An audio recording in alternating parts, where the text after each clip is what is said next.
My name is Meshach OCHIENG, Ubuya, but most people just call me Meshach OCHIENG.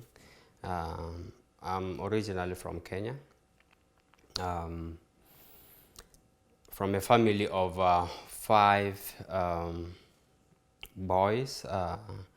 We used to have a girl, but she died when she was 4.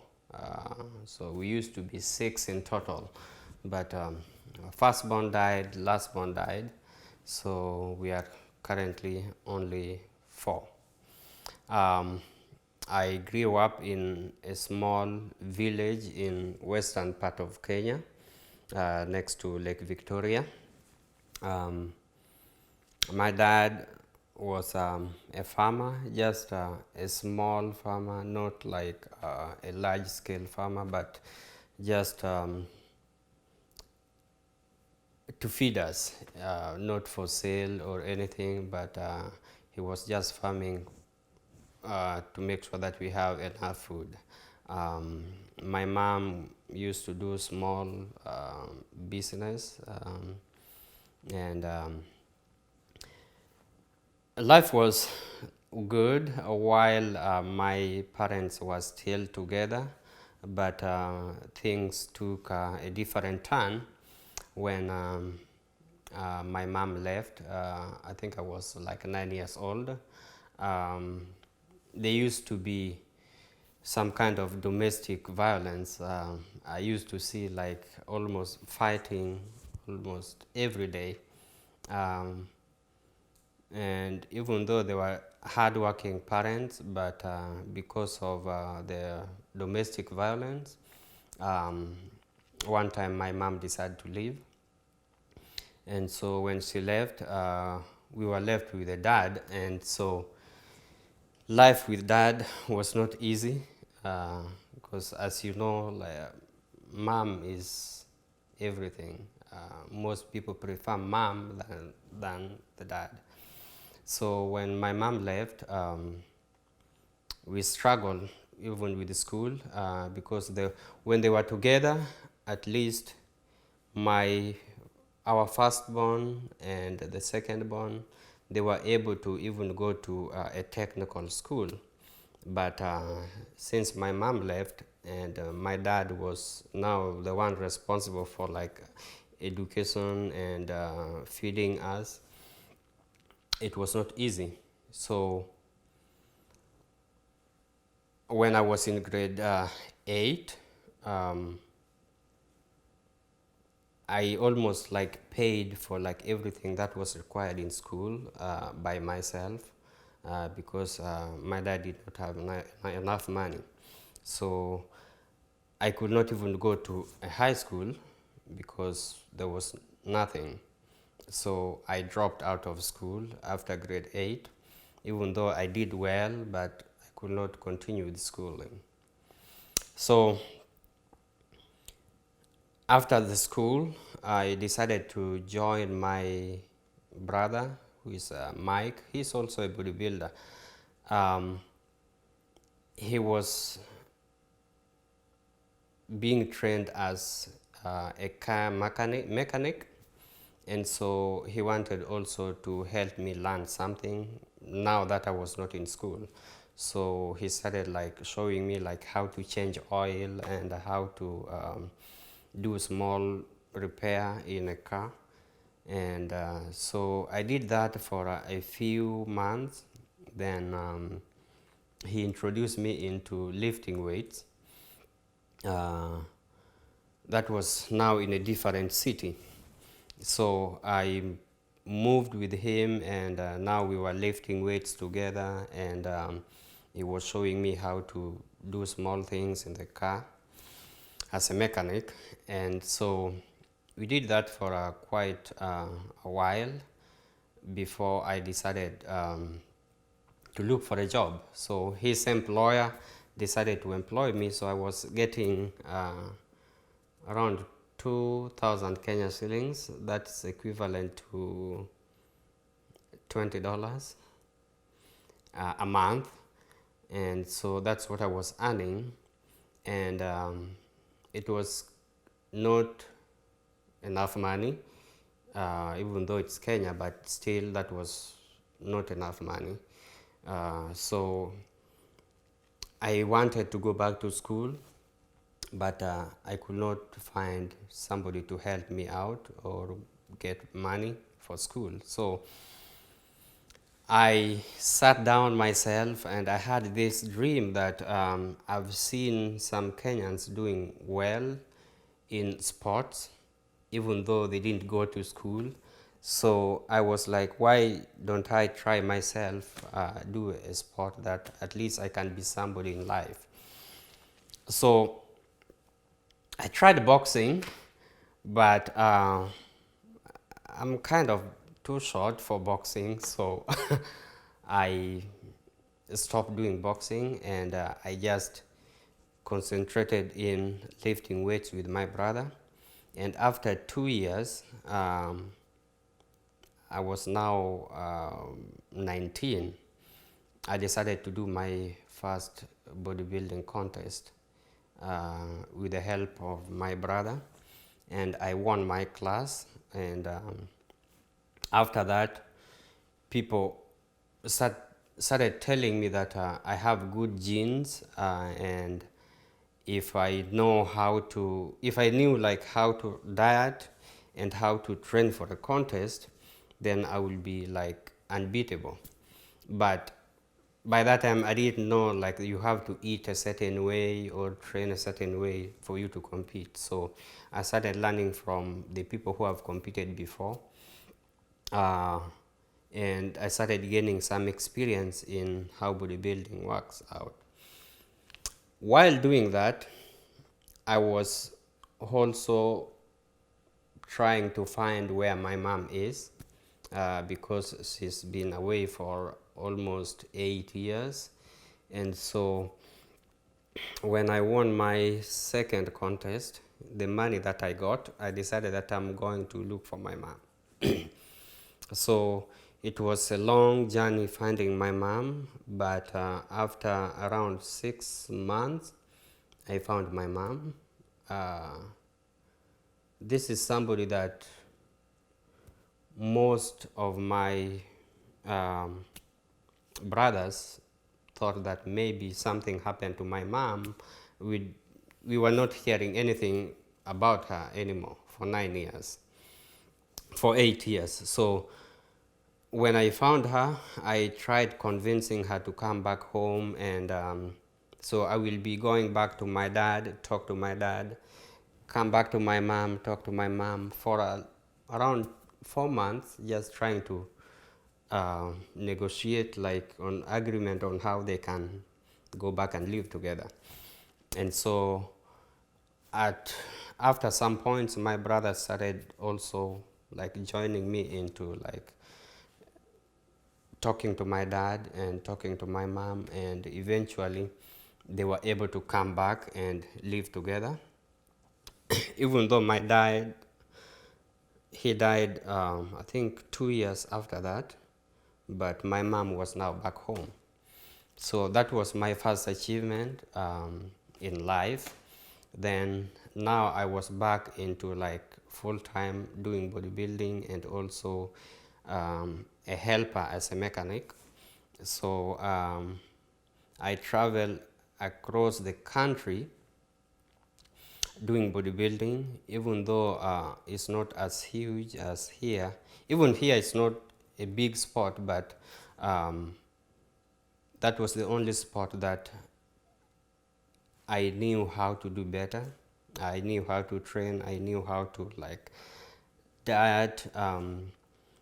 We didn't have supplement because yes, the supplements are there, but they cost a fortune. So me and my brother, we were just trying to figure out like what kind of food we can use to get the muscle that we needed or anything that goes with bodybuilding. So we were just trying to like figure it out ourselves. We didn't even have like internet. So like right now, if you want something about bodybuilding, you can just look it up.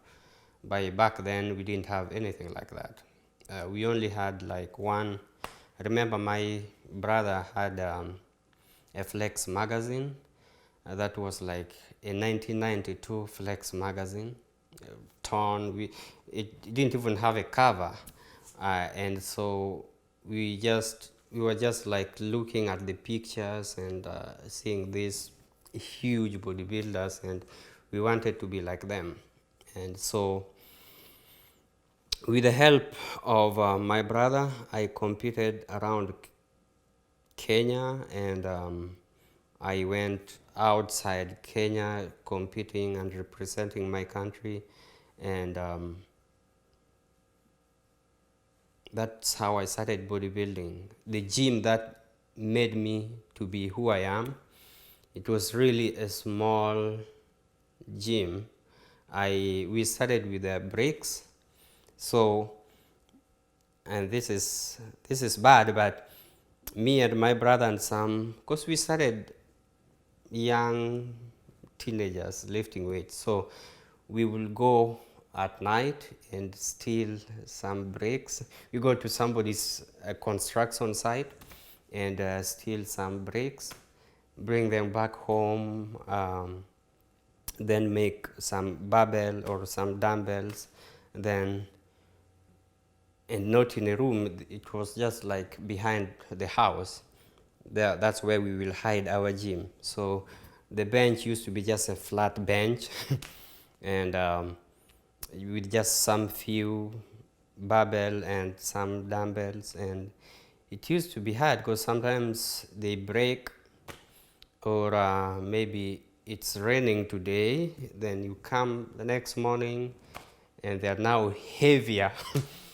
So that was a challenge. But when my brother got the job as a mechanic, he talked to his boss. So we got some scrap metals. And so him and I decided to use those scrap metals to build our own gym. So leg press, the pulley machine, the benches, the dumbbells, the plates. The plates were from like the brake disc. They're round, so we made them look like plates. So it was a total gym. We had everything that you need in a gym. We didn't buy anything from a shop. Everything we made it ourselves, and that is the gym that made me who I am today. Whatever I am now is just a top up. But the gym that made me be who I am is a small gym that me and my brother, we built together from the scratch. And we used to also help other young boys around the town, like lift weights and be a good example in the community. Because for a long period of time, bodybuilding or anybody who lifts weights used to be associated with this, bad things, like being robbers or being rapists, or people who are not easy to talk to, people who are not good example to the community. So we wanted to change that, and so in our group we used to have a different kind of lifestyle, helping in the community, helping in orphanages, doing all kind of community help. And so that made people around where I live, people used to admire who we are. And as sportsmen, I had a lot of following, even though it was not a social media following like now, but I had a good following around where I used to stay. And so it's a gym that helped so many people. I was a Mr. Kenya twice. When I left, because I competed against my brother, I competed against him 3 times, and I keep on beating him. But when I moved here, he got a chance and became the Mr. Kenya, traveling in different countries and competing. And while I was doing that, I was also involved in church activities. I used to be a children department leader in our small church in a small town. And because I was involved in the church with the kids, most kids used to like me because of my muscles and all the stuff. And so at some point, I decided that I want to give something to these kids, even though I was not getting much from bodybuilding. But I decided that if I go to a contest and win some money, I will use part of that money to help the kids in our church. So I decided that every 2 weeks I will be buying maybe 3 boxes of cookies and give it to the kids. And it used to be fun because, and I used to like it because sometimes that was the breakfast for most of the kids. And I started seeing kids, even those who doesn't belong to our church, will come because there is cookies every 2 weeks. So, and they knew that Meshach is going to bring cookies. So the kids will be coming to the church just for the cookies. And so I did that for a while. Then I decided that now I need to advance it a little bit. So I decided that every month I will be holding something like a talent show for the kids. So they will be dancing, Bible verses, drama, anything that goes with the church. So the kids will compete against each other. Then I will give them like exercise books or sometimes pen to write in school. And so I did that for a while. Then I decided to also invite other churches to also come and compete with our kids.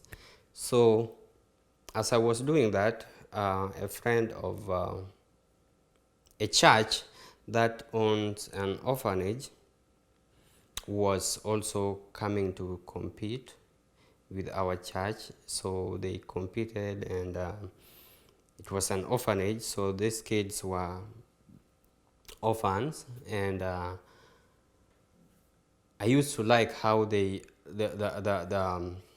how do we call it, the passion they have in terms of like the word of God, and being happy even though they didn't have anything, but they were super happy. And so I started also reaching out to like different orphanages and helping out. And during that time, a friend of mine, just from nowhere, on Facebook, he was planning to come to Kenya to see some kids in an orphanage. His name is Philip from Springfield. He was planning to come to Kenya to see some orphans, and so he asked if we can meet and go to this orphanage. So he came to Kenya. We went to that orphanage, and we helped out the kids with food and all the stuff. And he was so impressed with how I look like, and he was like, how possible you get this kind of muscle without a good gym. And I told him that we have a small gym that if you want to go and check out. So he decided to come to our gym. He saw the gym, how the gyms looked like, and some of my training partners were there. And so we had a little talk on like what it takes to compete outside Kenya. And I told him that I've been invited several times, but I don't have means to go out.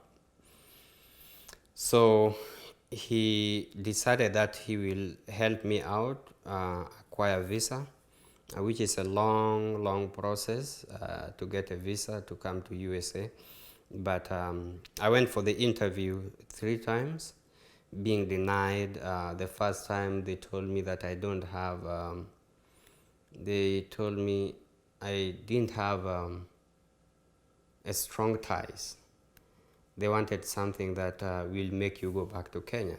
So they told me I don't have a strong ties with Kenya, even though I have a son, but I have a mom, but that was not enough.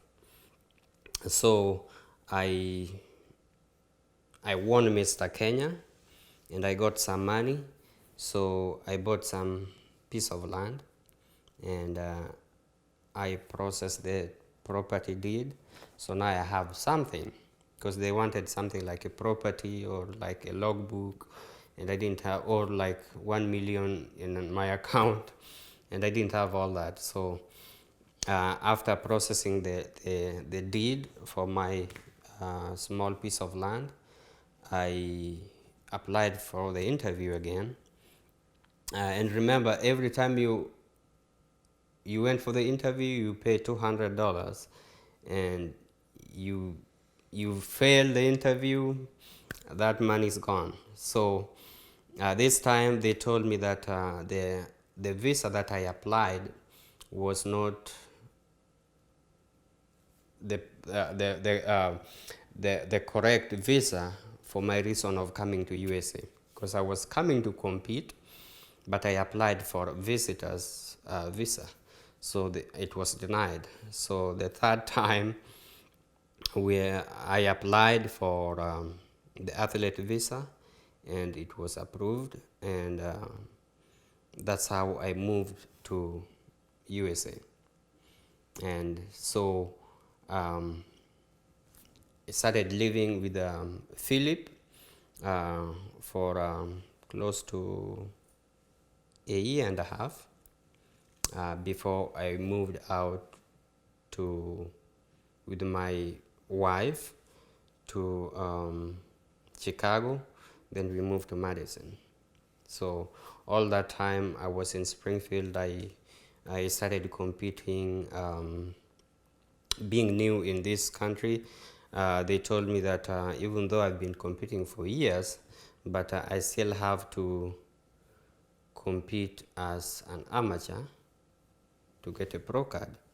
So I did my first show in Missouri, St. Louis, and it was a small show, but I just wanted to qualify to be a pro. So everybody was like, you can't be amateur. So somebody was there that was hoping to get his pro card, because only one person get a pro card. So somebody was there that was hoping to get his pro card, but when I showed up, he was like, there is no chance of getting a pro card if I was competing. So I got my pro card, and I started competing as a pro bodybuilder. I did some NPC shows because I didn't want to be confined into like one federation. I wanted to compete in any show around. So I did some NPC. I've done almost all the federations around the country. I've traveled in different states competing, and fortunately I've been winning most of them. And I wanted to make sure that I win the top in every federation, their topmost contest. I wanted to make sure that I'm in the list of the winners there. So in 2018, I took off the journey to win all these shows, and I had a good team. My wife, my posing friend, my boss at the gym, we came up with like a plan, like this is the show that we are going to do and this is how we are going to travel and all that. I changed some of the methods on how I diet, and it worked for me. Also, I looked at the videos and photos of my previous shows, and I could see some of the reasons why I didn't win those shows. So I changed like how I present myself on stage, because that's a huge part of bodybuilding. If you don't know how to show it, then forget about it. So I changed a little bit of how I present myself, and change my diet a little bit, and yeah, that was it. Diet, posing, and have a good team, and we set off the journey in, I think it was in May, and my goal was to compete in at least 5 top shows in the country, and I end up doing 9. But I end up winning all of them, so that was impressive.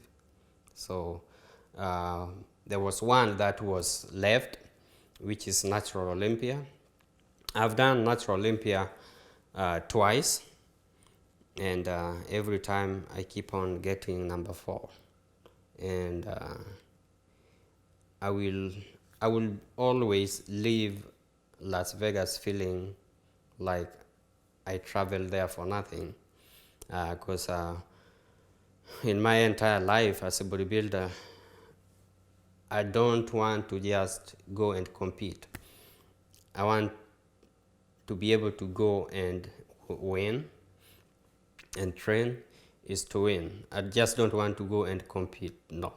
So that's why when it comes to like dieting and training, I give my focus 100%. So I don't have a training coach or like a nutrition coach, but we have so many coaches around the country. Somebody like Lopen. There are so many of them that if I need something, I will reach out to them and they will tell me, okay, you can try this, and I will try. If it's working out for me, then I will use it. But most of the time, I figure it out myself. Then if it's working for me, then I use it. So I changed everything in 2018, and whatever I brought, I think everybody was impressed, and so that is what I'm planning to take to Las Vegas in 4 weeks. At first, we were planning, me and my wife, we were planning to just go to Kenya, well, then come back and compete from there. But with the preparing for the travel, because it's a long journey going to Kenya, and being away for a long time, I was going to stay a little bit. So even though it was just 2 weeks, but I wanted to be able to visit with everybody back home. So I traveled to Kenya, and I met with my family, my mom, my son, and my baby mama, and all my brothers, and I traveled all around the country.